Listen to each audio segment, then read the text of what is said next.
میں نے جو متعدد مواقع سے آیات مبارکہ آپ کو سنائی کہ ہر جگہ پر چوٹی کی چیز صبر ہے، آخری چیز جو بیان ہوتی ہے وہ صبر ہے۔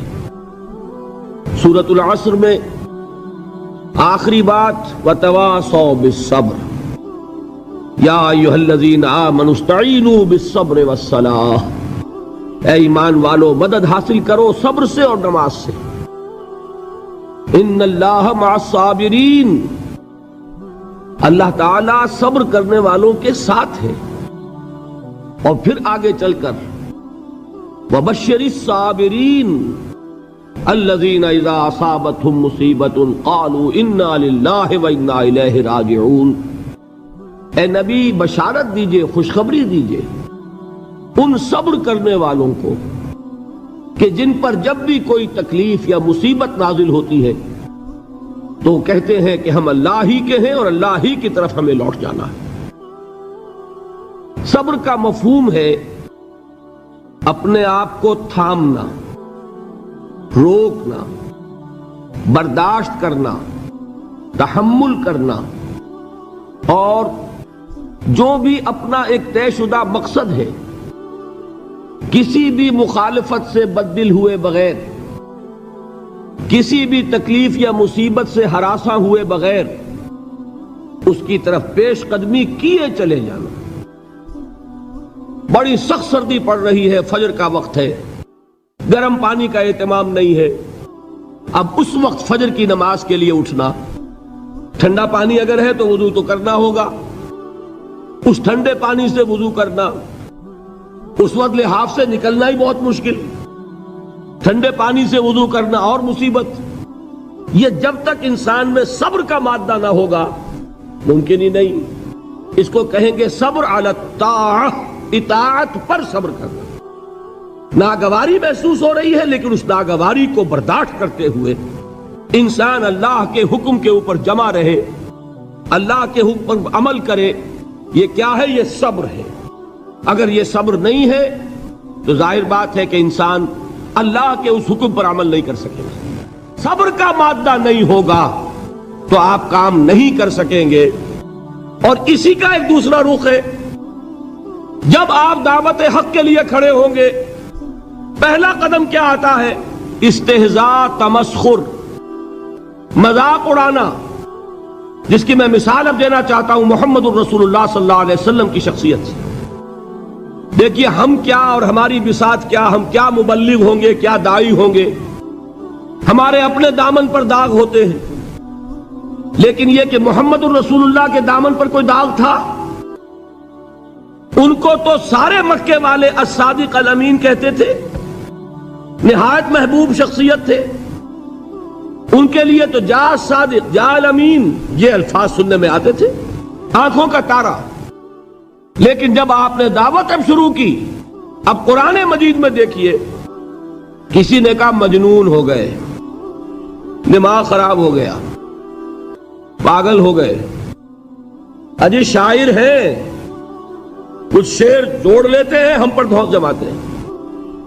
کسی نے کہا ساحر ہیں، کچھ جادو سیکھ لیا ہے، یہاں تک کہ ایسے بدبخت بھی پیدا ہوئے، قرآن میں ہے ساحر کذاب، سحر کرنے والا جادوگر نہایت جھوٹا۔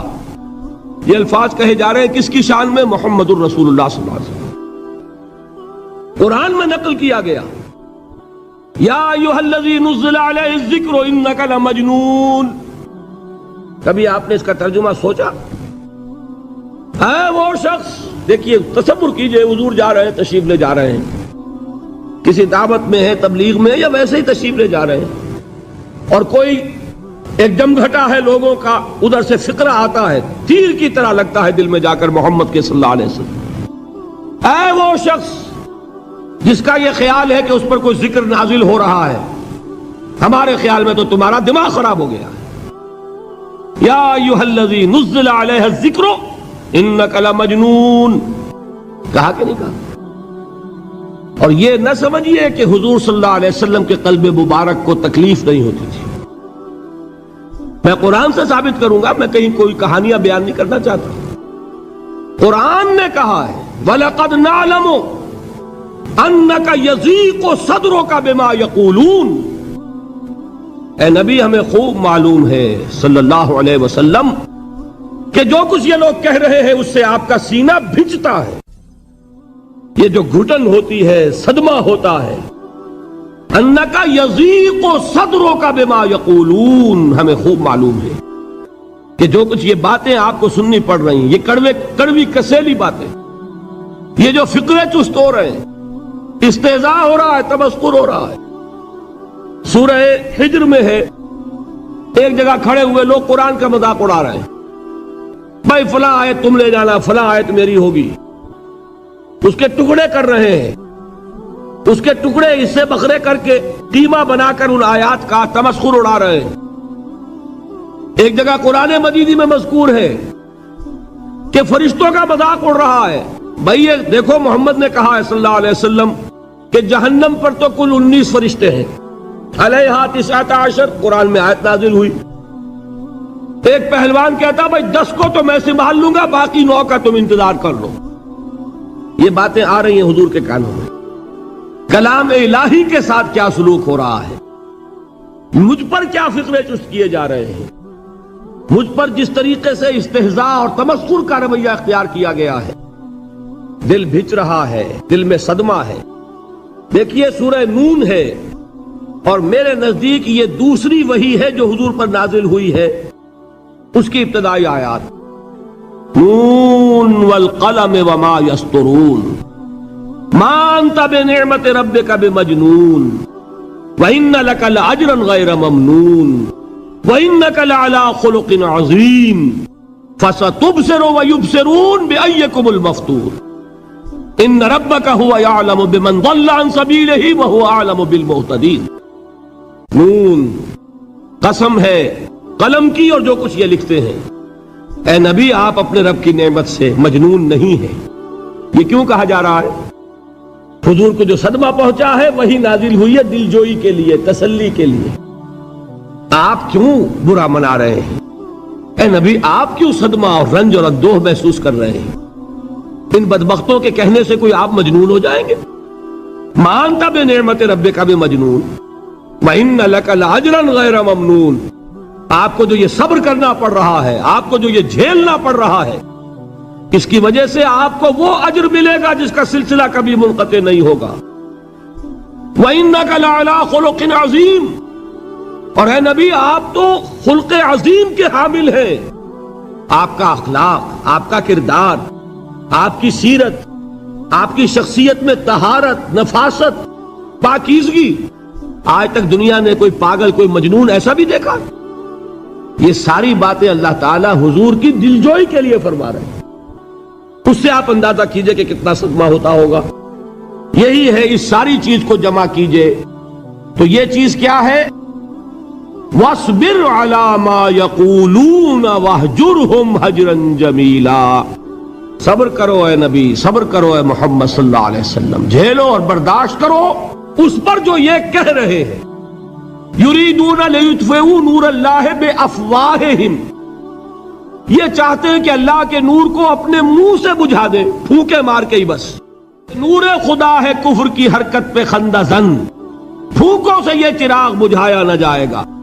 یریدون لیطفئوا نور اللہ بافواہہم واللہ متم نورہ ولو کرہ الکافرون، یہ چاہتے ہیں کہ اپنے منہ کی پھونکوں سے اللہ کے نور کو بجھا دیں، حالانکہ اللہ تعالیٰ تو اپنے نور کا اتمام فرما کر رہے گا، خواہ ان کافروں کو کتنا ہی ناگوار ہو۔ اس کی ترجمانی ہے نور خدا ہے کفر کی حرکت پہ خندہ زن، پھونکوں سے یہ چراغ بجھایا نہ جائے گا۔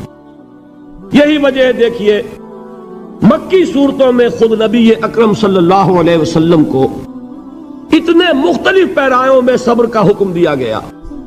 کچھ مثالیں میں دے چکا ہوں، وَلِرَبِّكَ فَاصْبِرْ، اسی طریقے سے وَاصْبِرْ كَمَا صَبَرَ أُولُو الْعَزْمِ مِنَ الرُّسُلِ، اے نبی صبر کیجئے جیسے کہ صبر کیا ہمارے اولو العزم رسولوں نے۔ وَاصْبِرْ وَمَا صَبْرُكَ إِلَّا بِاللَّهِ، اے نبی صبر کیجئے اور آپ کا صبر تو اللہ ہی کے سہارے ہے۔ وَاصْبِرْ لِحُکْمِ رَبِّكَ، یہ سورہ نون جس کی ابتدائی آیات میں نے آپ کو سنائی، نون والقلم وما یسطرون ما انت بنعمت ربک بمجنون، اس کا اختتام کیا ہوتا ہے؟ وَاصْبِرْ لِحُکْمِ رَبِّكَ وَلَا تَكُنْ كَصَاحِبِ الْحُوتِ اِذْ نَادَىٰ وَهُوَ مَكْظُومٌ، اے نبی صبر کیجئے اپنے رب کے فیصلے کا، انتظار کیجئے اور اس مچھلی والے کے مانند نہ ہو جائیے۔ مچھلی والا کون؟ حضرت یونس علیہ السلام۔ مچھلی والے نے اپنے دینی حمیت اور غیرت جو تھی اس کی وجہ سے اللہ کے حکم کا انتظار نہیں کیا، اپنی قوم کو چھوڑ کر چل دیے۔ نبی کا، رسول کا یہ معاملہ ہوتا ہے، جیسے کہ آپ کو معلوم ہے کوئی افسر ہے کسی حکومت کا، وہ اپنی پلیس آف ڈیوٹی کو نہیں چھوڑ سکتا، he must stick to his place of duty. بڑے افسرز کے لیے تو یہ بہت بہت اہم بات ہے۔ تو اے رسول، جہاں آپ کو ہم نے تعینات کیا ہے آپ وہاں سے ہل نہیں سکتے کہ ذرا مخالفت ہوئی، لوگوں نے فقرے چست کیے اور آپ کہیں اور چل دیے، دفع ہوئیے، یہ بات نہیں سننا چاہتے، میں کسی اور کو سناؤں گا، ہو سکتا ہے نا؟ ہم تو کرتے ہیں نا یہ، اس لیے کہ ہمیں تو اللہ نے کہیں تعینات تو نہیں کیا نا۔ اگر ایک جگہ کے لوگ بات نہیں سنتے، چلو بھائی ہم کہیں اور جائیں گے، وہاں بات سنائیں گے۔ لیکن رسول کا معاملہ ہوتا ہے جو اس کی پلیس آف اپوائنٹمنٹ ہے، he cannot leave his place without the express permission of Allah subhanahu wa ta'ala۔ آپ نے یہ سنا ہوگا، سیرت کی تقاریر میں پڑھا ہوگا کہ مدینے کی طرف ہجرت کی اجازت حضور نے تمام صحابہ کو دے دی، خود منتظر رہے جب تک کہ اللہ کی طرف سے اجازت نہیں آ گئی۔ حضرت ابوبکر پوچھتے رہتے تھے حضور اجازت آ گئی کہ نہیں؟ نہیں ابھی نہیں آئی۔ حضور اذن آ گیا؟ نہیں آیا، ابھی نہیں آیا۔ حبشہ کی طرف سب کو بھیج دیا، اجازت دے دی جو جانا چاہے چلا جائے۔ حضور کی صاحبزادی جو حضرت عثمان کے نکاح میں تھی وہ بھی ہجرت کر رہی ہے، لیکن حضور تو نہیں گئے۔ رسول نہیں چھوڑ سکتا اپنی جگہ کو، یہاں تک کہ تمام تقریباً صحابہ چلے گئے، حضور رہ گئے، حضرت ابوبکر رہ گئے، حضرت علی رہ گئے، اور حضرت ابوبکر پوچھ رہے ہیں بار بار اجازت آئی یا نہیں؟ نہیں ابھی نہیں آئی۔ حضرت عائشہ نے واقعہ بیان کیا کہ ایک روز اچانک دوپہر کے وقت ہم نے دیکھا کہ حضور نے اپنے پورے جسم کو ڈھانپا ہوا ہے، چہرے کو بھی کپڑے میں ڈھانکا ہوا ہے اور تشریف لا رہے ہیں۔ یہ اس میں تعجب کی بات یہ کہ عرب میں آج بھی آپ کو معلوم ہے کہ یہ چیز جو ہے ان کی روایات کے خلاف ہے کہ دوپہر کے وقت کوئی کسی سے ملنے جائے۔ یہ وقت جو ہے قیلولے کا ہے، آرام کا ہے۔ تو این ٹھیک دوپہر کے وقت تشریف لائے حضور، آپ نے آ کے حضرت ابوبکر سے فرمایا کہ اجازت آ گئی ہے۔ حضرت ابوبکر نے بہت خوش ہو کر ایک بات کہی، حضور میں نے 2 اونٹنیاں تیار کی ہوئی ہیں۔ یعنی اب آپ وہ تو سوچتے تھے نا شاباش ملے گی کہ میں نے تیاری کی ہوئی ہے، میں نے 2 اونٹنیوں کو خوب کھلا پلا کے فربا کیا ہوا ہے، بڑی توانا ہے تاکہ ہم تیزی کے ساتھ سفر کر سکیں۔ حضور نے توقف کیا، فرمایا ہاں ٹھیک ہے، 1 اونٹنی میں استعمال کروں گا لیکن میں اس کی قیمت ادا کروں گا۔ حضرت ابوبکر کی آنکھوں میں آنسو آ گئے، روتے ہوئے کہا حضور مجھ سے یہ مغایرت، کیا یہ جان اور مال کسی اور کے لیے ہے؟ آپ مجھ سے بھی کہہ رہے ہیں میری اونٹنی جو ہے وہ بھی بلا معاوضہ آپ قبول نہیں فرما رہے۔ یہ ہے محمد الرسول اللہ کی غیرت اور حمیت کا معاملہ۔ اب دیکھیے ایک بات عجیب ہے، یہ ربط اپنے ذہن میں رکھیے، اللہ تو صبر کی تلقین کر رہا ہے اپنے رسول کو، اور رسول یہی تلقین کر رہے ہیں اپنے صحابہ کو، صبر کرو، جھیلو، برداشت کرو، ہاتھ مت اٹھانا، کوئی جوابی کارروائی نہیں ہوگی، بلکہ اپنے اوپر جھیلو جو کچھ جھیلنا ہے، ڈٹے رہو، پیچھے مت ہٹنا، یہ صبر ہے، لیکن ہاتھ اٹھانے کی اجازت نہیں۔ چنانچہ اب ذرا چشم تصور سے دیکھیے، ابو جہل اس نے جو بدترین روش اختیار کی، وہ ایک خاندان تھا حضرت یاسر، ان کی اہلیہ حضرت سمیہ اور ان کے فرزند حضرت عمار رضی اللہ تعالی عنہم۔ یہ غلام نہیں تھے، حضرت سمیہ تو کنیز تھیں لیکن یاسر غلام نہیں تھے۔ ان کی کہانی یہ ہے، واقعہ یہ ہے کہ یہ بہت نیک آدمی تھے یاسر، یمن کے باشندے، انہیں کو خواب میں بشارت ہوئی کہ نبی کا ظہور ہونے والا ہے مکے میں، جاؤ شاید ان کے قدموں تک پہنچ جاؤ۔ یہ یمن سے ترک وطن کر کے مکے آ گئے۔ ابو جہل کا ایک چچا تھا، بہت شریف النفس انسان، اس کے ساتھ معاہدہ کیا حلیف بن کر، اور وہ مکے میں رہنے لگے۔ اس لیے کہ یہ نوٹ کر لیجئے، مکہ اس وقت ایک قبیلے کا شہر تھا، صرف قریش۔ یا قرشی رہ سکتا تھا وہاں، یا قرشی کا حلیف، کہ اگر تو کسی قرشی نے آپ کو امان دی ہوئی ہے تو آپ رہ سکتے ہیں مکے میں، ورنہ نہیں۔ یا تیسرے قرشی کا غلام، غلام تو ملکیت ہی ہے اس کی، جیسے بھیڑ بکری ہے کسی قرشی کی، اسی طرح اس کے غلام ہے۔ یہ تین کیٹیگریز تھی انسانوں کی مکے میں۔ اسی کو نوٹ کیجئے کہ جو بیچارے غلام تھے وہ سب سے زیادہ ستائے گئے، اس لیے کہ غلاموں کے تو حقوق ہی کوئی نہیں تھے۔ بلال غلام تھے، ابو فقی غلام تھے، زنیرہ ایک کنیز تھی، ان کو جو ماریں پڑی ہیں اس کا آپ کو معلوم ہے۔ حضرت بلال کے ساتھ جو کچھ امیہ ابن خلف نے کیا، کہ جس طریقے سے کہ حیوانوں کی لاشیں جو ہے کھینچ کر گھسیٹ کر لے جائی جاتی ہیں، ان کی گردن میں رسی ڈال کر گھسیٹتے، اسی طریقے سے حضرت بلال کے گردن میں رسی ڈال کر ٹھیک دوپہر کے وقت مکے کی سنگلاخ گلیوں کے اندر گھسیٹا جاتا تھا۔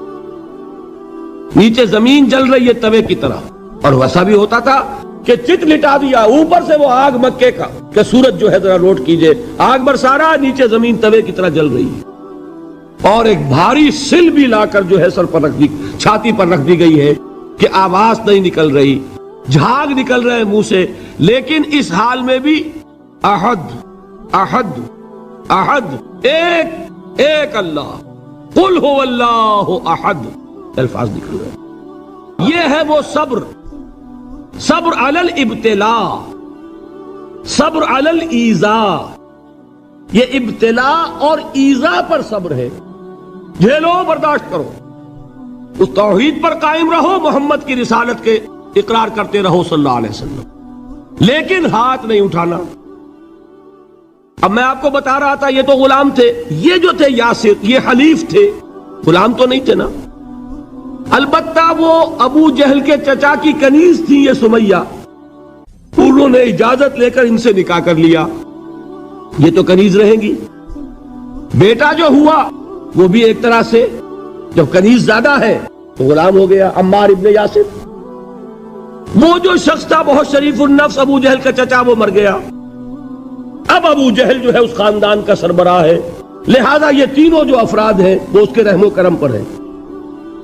یاسر کو بھی پروٹیکشن اگر ہے تو ابو جہل کی ہے، ابو جہل جو چاہے کرے، اور سمیہ تو کنیز ہے ہی، اس کا تو کوئی حق ہے ہی نہیں، جو چاہے کرے، اور عمار ان دونوں کا بیٹا ہے، لہذا بدترین معاملہ کیا ابو جہل نے ان تین افراد کے ساتھ۔ حضرت سمیہ کے ساتھ جو کچھ کیا گیا ہے آپ اس کا تصور نہیں کر سکتے۔ بالآخر جو شہید کیا ہے حضرت سمیہ کو، ایذائیں دے دے کے، سسکا سسکا کے، ان کے جسم کے نازک حصوں کو جلا کے، داغ دے کر، کہتا کیا تھا، ایک دفعہ کہہ دو کہ میرا جو یہ بت ہے یہ بھی الہ ہے، مان لو میں چھوڑ دوں گا۔ تنگ آ گیا، کسی طریقے سے ایک دفعہ کہہ دو پھر میں چھوڑ دوں گا۔ لیکن یہ میاں بیوی حضرت یاسر اور حضرت سمیہ رضی اللہ تعالی عنہما، یہ ہے ثبات، یہ ہے صبر، یہ ہے استقلال، ایک مرتبہ بھی کہنے کے لیے تیار نہیں ہوئے، جو چاہو کر لو، اب ہم تو اس سے پیچھے نہیں ہٹیں گے۔ تنگ آ کر اس نے حضرت سمیہ کی تو شرمگاہ میں برچھا مارا ہے اور شہید کیا۔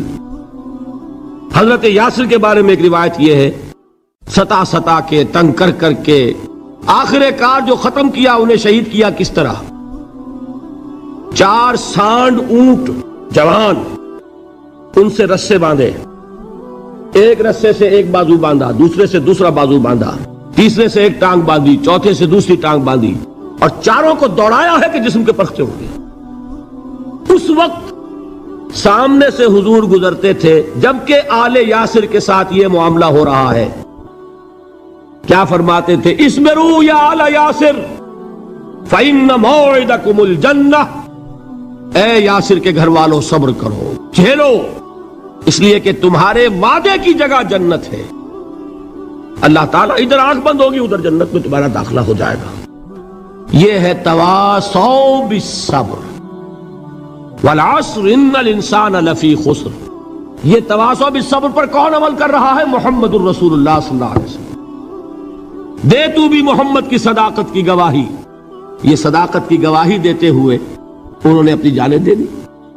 4 سے لے کر 12 تک 8 برس، اس کو کہتے ہیں پرسیکیوشن، فزیکل پرسیکیوشن، تشدد، مار پیٹ، جلانا، دہتے ہوئے انگاروں پر لٹانا، فاقے رکھنا، بھوکے رکھنا، ان کو ڈال دی گئی زنجیریں، گھروں میں بند کر دیا گیا نوجوانوں کو۔ حضرت عثمان کو چچا نے ان کے ایک چٹائی کے اندر لپیٹا اور دھونی دے دی، دم گھٹ رہا ہے، جان نکل رہی ہے۔ حضرت مصعب بن عمیر رضی اللہ تعالی عنہ، وہ نوجوان 200 درہم کا جوڑا ان کا سل کر آتا تھا شام سے تیار ہو کر، لباس معطر ہوتا تھا، جدھر سے نکل گیا پوری گلی جو ہے وہ معطر ہو گئی، انگلیاں اٹھ رہی ہیں، وہ جا رہا ہے مصعب، یہ خوشبو اس کی ہے۔ اس مصعب کے ساتھ کیا سلوک کیا؟ باپ تو مر چکا تھا، ماں نے پالا تھا، دولت بہت چھوڑ کر گیا تھا باپ، لہذا ماں نے بڑے ناز و نام میں پالا، بڑے لاڈ پیار میں، 200 درہم کا جوڑا تیار ہو رہا ہے۔ لیکن یہ کہ آپ کو معلوم ہے عرب کے اس معاشرے میں عورت کی کوئی حیثیت نہیں تھی، ماں کا اختیار نہیں تھا، چچا تھا اب سربراہ خاندان کا۔ چچا نے کہا مصعب اگر تم نے اپنے باپ کا دین چھوڑ دیا ہے تو باپ کی دولت پر بھی تمہارا کوئی حق نہیں ہے، نکل جاؤ گھر سے۔ اس نے یہ سوچا تھا کہ مصعب کے ہوش ٹھکانے آ جائیں گے، دن میں تارے نظر آ جائیں گے، ناز و نام میں پلا ہوا گھر سے نکل کے جائے گا کہاں، یہ سارا نشہ جو ہے توحید کا یہ حیران ہو جائے گا۔ حضرت مصعب کا جواب بالکل برعکس تھا، اچھا ٹھیک ہے چچا جان، میں گھر چھوڑتا ہوں۔ وہی بات جو کبھی کہی تھی ابراہیم نے، باپ نے کیا کہا تھا؟ واجرنی ملیہ، جاؤ چلے جاؤ، دفع ہو جاؤ میری نگاہوں سے۔ حضرت ابراہیم نے کیا جواب دیا تھا؟ سلام علیک ساستغفر لک ربی انہ کان بی حفیہ۔ اچھا ابا جان آپ کا حکم یہی ہے تو میں چلتا ہوں، آپ پر سلامتی ہو، میرا رب مجھ پر بڑا مہربان ہے، میں اس سے آپ کے لیے استغفار کروں گا۔ چل دیے۔ یہی جو ہے حضرت ابراہیمی کی نسل ہے نا قریش۔ آج ابراہیم کے ایک بیٹے کے ساتھ وہی معاملہ ہو رہا ہے، مصعب کے ساتھ، اور مصعب چلنے کے لیے تیار ہو گئے۔ چچا نے سوچا، میں سمجھتا تھا کہ ہوش ٹھکانے آ جائیں گے، یہ تو تیار ہو گیا نکلنے کے لیے۔ غصے میں آ کے اگلی بات کہی، یہ کپڑے جو پہنے ہوئے تم نے یہ بھی اسی مشرک باپ کی کمائی کے ہیں، اتارو ان کو۔ وہی کپڑے اتارے، مادر زاد برہنہ گھر سے نکالے گئے۔ ماں کے پاس پہنچے، ماں نے آنکھوں پر ہاتھ رکھے، مصعب کیا ہوا؟ ماں سے کہتے ہیں کہ ماں میں موحد ہو گیا، اور وہاں سے گئے، پھر حضور کی خدمت میں کپڑے کہیں سے مانگے ہوں گے۔ یہ مصعب ہیں 200 درہم کا جوڑا پہننے والے۔ جب حضور پر مدینے کے 12 افراد ایمان لائے تھے، بیعت عقبہ اولیٰ ہوئی، انہوں نے کہا کہ حضور ہمیں کوئی شخص اپنا ایسا شاگرد دیجئے جو ہمیں قرآن پڑھا سکے۔ حضور نے حکم دیا مصعب جاؤ، اب مدینے جاؤ، یثرب جاؤ، یثرب والوں کو قرآن پڑھاؤ، انہیں تبلیغ کرو۔ مصعب گئے ہیں وہاں، 1 سال کی کمائی 75 افراد لا کر حضور کے جھولی میں اگلے سال ڈال دیے کہ حضور یہ میری 1 سال کی کمائی ہے، 72 مرد 3 عورتیں۔ بہرحال وہ مصعب بن عمیر ہے جو غزوہ احد میں شہید ہوئے، اور جب شہید ہوئے تو ان کے جسم پر صرف ایک چادر تھی۔ یہی چیزیں ہیں اصل میں کہ جو ہمارے دلوں کو منور کرنے والی ہیں نور ایمان سے۔ وہ علم بردار تھے غزوہ احد میں، جھنڈا مسلمانوں کا ان کے پاس تھا۔ ایک ہاتھ پر ایک شانے پر وار پڑا، ہاتھ کٹ گیا، دوسرے سے تھاما، دوسرے پہ کٹ گیا، اب دونوں حصوں کے بچے ہوئے ٹکڑوں سے جھنڈے کو تھاما، گرنے نہیں دیا، یہاں تک کہ شہید ہو گئے۔ گرے ہیں تو جھنڈا گرا ہے۔ شکل میں حضور سے بہت مشابہ تھے، خبر اڑ گئی کہ محمد شہید ہو گئے صلی اللہ علیہ وسلم۔ یہ مصعب بن عمیر کا واقعہ ہے۔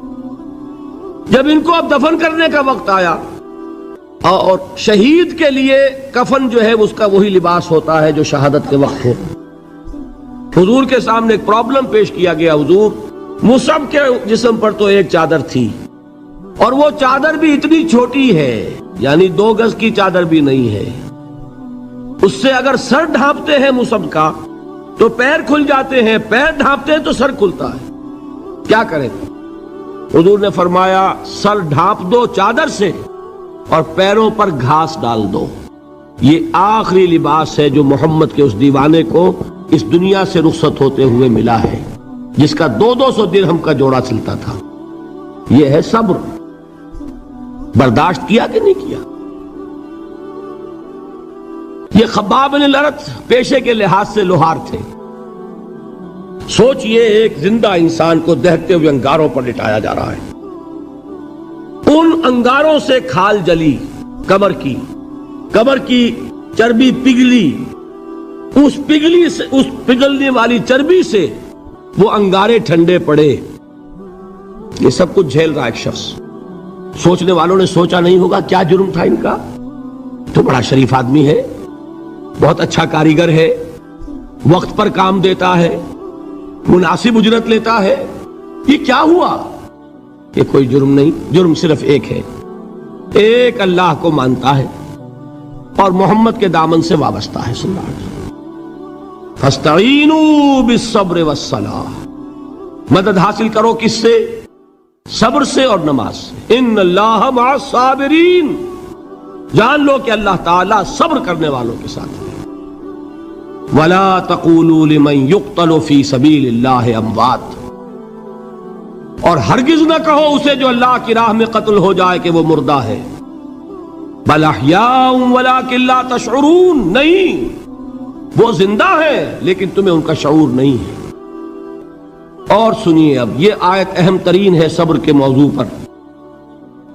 وَلَنَبْلُوَنَّكُمْ بِشَيْءٍ مِّنَ الْخَوْفِ وَالْجُوعِ وَنَقْصٍ مِّنَ الْأَمْوَالِ وَالْأَنفُسِ وَالثَّمَرَاتِ وَبَشِّرِ الصَّابِرِينَ، اور دیکھو ہم تمہیں آزمائیں گے۔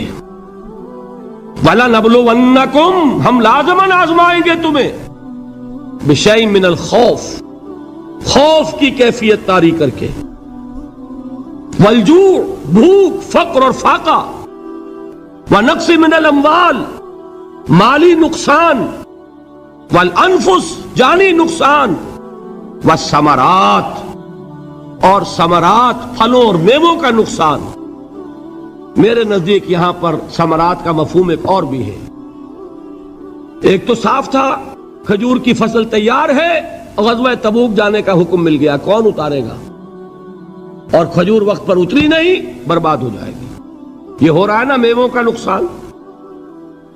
اور میرے نزدیک یہاں یہ بھی ہے، بسا اوقات بہت سی محنتوں کا نتیجہ انسان دیکھتا ہے کہ ضائع چلا گیا، میں نے 10 سال محنت کی، حاصل کوئی نہیں نکلا۔ یہ ثمرات کیا ہے؟ محنتوں کے ثمرات کا ضیاع۔ کوشش آپ نے کی، قسمت کی خوبی دیکھیے، ٹوٹی کہاں کمن، 2-4 ہاتھ جب کے لبے بام رہ گئے۔ Be prepared. ایک شاعر کے یہ اشعار ہیں،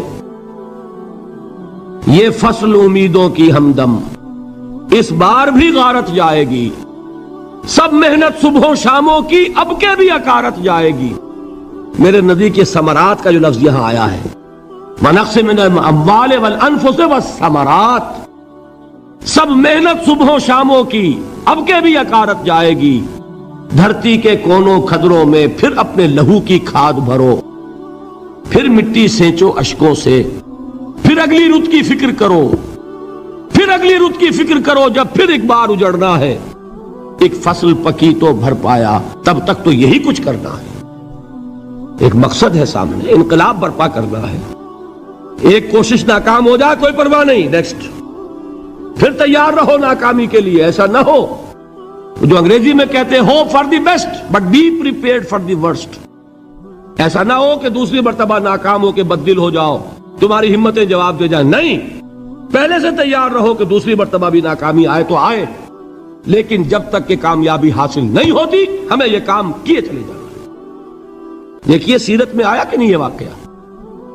بدر میں مسلمانوں کو فتح ہوئی تو احد میں زک پہنچی کہ نہیں؟ 70 صحابہ شہید ہوئے کہ نہیں؟ اگر ان کی ہمتیں جواب دے جاتی تو گاڑی کیسے چلتی آگے؟ تو فرمایا وَلَنَبْلُوَنَّكُمْ بِشَيْءٍ مِّنَ الْخَوْفِ وَالْجُوعِ وَنَقْصٍ مِّنَ الْأَمْوَالِ وَالْأَنفُسِ وَالثَّمَرَاتِ، ہم تمہیں لازماً آزمائیں گے خوف کی کیفیت سے، فقر و فاقے کی کیفیت سے، بھوک سے، جان کے نقصان سے، مال کے نقصان سے، محنتوں کے حاصل کے ضائع ہو جانے سے۔ وَبَشِّرِ الصَّابِرِينَ، اور اے نبی بشارت دیجئے صبر کرنے والوں کو۔ الَّذِينَ إِذَا أَصَابَتْهُمْ مُصِيبَةٌ، وہ کہ جب ان پر کوئی تکلیف آئے، کوئی مصیبت آئے، کوئی آزمائش آئے، قَالُوا إِنَّا لِلَّهِ وَإِنَّا إِلَيْهِ رَاجِعُونَ، وہ یہ کہیں کہ ہم اللہ ہی کے ہیں، اللہ ہی کی طرف لوٹ جانا ہے۔ یہ وہی انداز ہے جو میں نے فارسی کا شعر سنایا تھا آپ کو کہ سرے تسلیم خم ہے جو مزاج یار میں آئے۔ وہ ہمارا مولا ہے، ہمارا آقا ہے، اگر اسے یہی منظور ہے تو ہمیں بھی یہی منظور ہے۔ میں نے تسلیم و رضا کی بات کی تھی نا، آپ کو کچھ شعر سنائے تھے، ایک شعر اور سنیے، اور یہ کس کا ہے؟ محمد علی جوہر کا۔ ایک مرتبہ جیل گئے، ان کی ایک بیٹی جوان بیمار ہوئی، فوت ہو گئی، باہر چھوڑا انگریز نے، جاؤ بھائی دفن کر دو بیٹی کو۔ دوسری مرتبہ جیل گئے، دوسری جوان بیٹی اسی مرض میں مبتلا ہوئی، اب یہ جیل میں ہے، خبر پہنچی کہ دوسری بیٹی کے اوپر بھی اسی مرض کا حملہ ہوا ہے۔ ایک نظم لکھی ہے جس کا آخری شعر یہ ہے، تیری صحت ہمیں منظور ہے لیکن اس کو نہیں منظور تو پھر ہم کو بھی منظور نہیں۔ یہ ہے، جب تک یہ کیفیت نہ ہو اس میدان میں آدمی ثابت قدم نہیں رہ سکتا کہ میرے رب کو اگر یہ منظور ہے تو یہی مجھے منظور ہے، اور تیری صحت ہمیں چاہیے تو ضرور، لیکن ہمارے رب کو منظور نہیں تو ہمیں بھی منظور۔ راضی برضائے رب۔ وَبَشِّرِ الصَّابِرِينَ الَّذِينَ إِذَا أَصَابَتْهُمْ مُصِيبَةٌ قَالُوا إِنَّا لِلَّهِ وَإِنَّا إِلَيْهِ رَاجِعُونَ۔ نہ شود نصیب دشمن کے شود ہلاک تیغت، سر دوستہ سلامت کے تو خنجر آزمائی۔ اولئک علیہم صلوات من ربہم ورحمہ، یہی ہے وہ لوگ جن پر ان کے رب کی طرف سے عنایتیں ہیں اور رحمتیں ہیں۔ وَأُولَئِكَ هُمُ الْمُهْتَدُونَ، اور یہی ہے وہ لوگ جو کامیاب ہونے والے ہیں، ہدایت پانے والے، ہدایت یافتہ۔ وَالصَّابِرِينَ فِي الْبَأْسَاءِ وَالضَّرَّاءِ وَحِينَ الْبَأْسِ، اور صبر کرنے والے، اصل نیکی ان کی ہے، جسمانی تکلیفوں میں صبر کرنے والے، فقر اور فاقے میں صبر کرنے والے، اور جنگ کے وقت صبر کرنے والے۔ اولئک الذین صدقوا واولئک هم المتقون، یہ ہے وہ لوگ جو صبر کرنے والے ہیں، یہ ہے جو سچے ہیں، جو اپنے دعوے میں نیکی کے اور ایمان کے صادق ہیں، اور یہی وہ لوگ ہیں جو متقی ہیں۔ اللہ تعالیٰ نے کیسے کیسے مسلمانوں سے کہا، مسلمانوں تمہیں زک پہنچی ہے تو انہیں بھی تو پہنچی تھی، ان کے 70 نہیں مارے گئے تھے بدر میں، ان کے حوصلے جو ہیں وہ تو پست نہیں ہوئے، وہ اگلے سال آ گئے تم پر چڑھائی کر کے، تم کیوں اتنا برا مان رہے ہو؟ تمہارے دل اتنے زخمی کیوں ہو گئے؟ تمہیں تکلیف پہنچتی ہے تو انہیں بھی پہنچتی ہے۔ اپنی غیرت جو ہے ہمیں ذرا اس کا جائزہ لینا چاہیے۔ لوگ باطل نظریات کے لیے کتنی قربانیاں دے رہے ہیں، لوگ باطل چیزوں کے فروغ کے لیے کتنی محنتیں کر رہے ہیں۔ جیسا کہ میں نے ابھی کہا تھا، اسی غیرت کو چیلنج کرنے کے لیے، ذرا آپ کی حمیت دینی کو جوش دلانے کے لیے، قادیانی نوجوان کتنی تعداد میں اپنے آپ کو دین کے لیے وقف کرتا ہے، اور آپ کتنے نوجوان ہیں جو اپنے آپ کو دین کے لیے وقف کر دیں، اور ہوں وہ کھاتے پیتے گھرانوں کے لوگ۔ یہ نہیں ہے کہ اگر کوئی اور کام نہیں کر سکتا تو پھر یہ ہے کہ وہ دین کے کام میں لگ جائے۔ باصلاحیت لوگ، کھاتے پیتے لوگ، ذہنی استعداد رکھنے والے لوگ، اونچے گھرانوں کے لوگ، وہ وقف کریں اپنے آپ کو دین کے لیے۔ اس کے بغیر کیسے باہر آ جائے گی، کیسے رونق آ جائے گی؟ تو دنیا میں باطل نظریات والے جو ہیں، یہ بات کہی گئی ہے، مسلمانوں تم اگر توحید کے لیے لڑ رہے ہو، دیکھتے نہیں ابو جہل کو، اس نے گردن کٹوائی ہے شرک کے لیے، شرک کے لیے گردن کٹوائے، اور تم توحید کے لیے گردن کٹوانے کو تیار نہ ہو۔ اس نے گردن کٹوائی کہ نہیں کٹوائی؟ اور کس طرح کٹوائی ہے؟ کیونکہ بڑا متکبر قسم کا، فرعون قسم کا شخص تھا، جب گردن کاٹنے لگے تو کہتا ہے ذرا نیچے سے کاٹنا، تاکہ جب تم نیزے کے اوپر چڑھاؤ میرے سر کو تو اونچا نظر آئے، معلوم ہو سردار کا سر ہے۔ وہ بدبخت مرتے ہوئے بھی جو اس کی کیفیت تھی نا، اس کو ذہن میں رکھیے۔ تو یہ اس لوگوں نے قربانیاں دی، جانیں دی، تو فرمایا اگر تم ان سے زیادہ قربانی نہیں دو گے، یہ جو نوٹ کر لیجئے اس کو، مجرد اگر حق کو غالب کرنا اللہ کے ذمے ہو تو آنے واحد میں غالب کر دے گا، تمہیں تکلیف ہی دینے کی ضرورت نہیں۔ سمجھ رہے؟ کیا اللہ کے مقابلے میں کوئی باطل کی طاقت ٹھہر سکتی ہے؟ یہ تمہارے ایمان کا امتحان ہے، یہ تمہارے خلوص کی آزمائش ہے، یہ تمہارے امتحان کا ثبوت درکار ہے کہ اللہ تعالیٰ دیکھنا چاہتا ہے تم اس کے لیے اپنی جانیں قربان کرنے کو تیار ہو کہ نہیں، تم اس کے لیے تن من دھن لگانے کو تیار ہو کہ نہیں۔ اور یہ جان لو کہ اگر کفار اور مشرکین اور ملحدین اور باطل نظریات والے وہ جو کچھ قربانیاں اپنے باطل نظریات کے لیے دے رہے ہیں، ان سے زیادہ اگر تم نہیں دو گے تو حق غالب نہیں ہوگا۔ انہوں نے جو صبر کیا ہے اپنے باطل نظریات پر، اگر تم اس سے زیادہ صبر کا ثبوت نہیں دو گے اپنے اس حق پر تو حق غالب نہیں ہوگا۔ اس لیے فرمایا یا ایھا الذین آمنوا اصبروا وصابروا، نہ صرف یہ کہ صبر کرو بلکہ صبر میں اپنے دشمنوں سے آگے نکلو، ان کے صبر سے بڑھ کر صبر کرو۔ ورابطوا، مرابطہ کہتے ہیں چوکس رہنا، ہوشیار، پہرا دو، ایسا نہ ہو کہ دشمن جو ہے غفلت میں تمہارے اوپر کوئی حملہ جو ہے کر بیٹھے۔ واتقوا اللہ، اور اللہ کا تقوی اختیار کرو، لعلکم تفلحون، تاکہ تم فلاح پاؤ۔ یہ ہے حضرات تواصوا بالصبر۔ میں نے عرض کیا تھا ہر جگہ پر آپ کو چوٹی کی بات صبر ملے گا۔ آیت الکرسی، آیت البر جو میں نے آپ کو سنائی آخر میں، والصابرین فی الباساء والضراء وحین الباس، حامیم السجدہ، وما یلقاها الا الذین صبروا وما یلقاها الا ذو حظ عظیم۔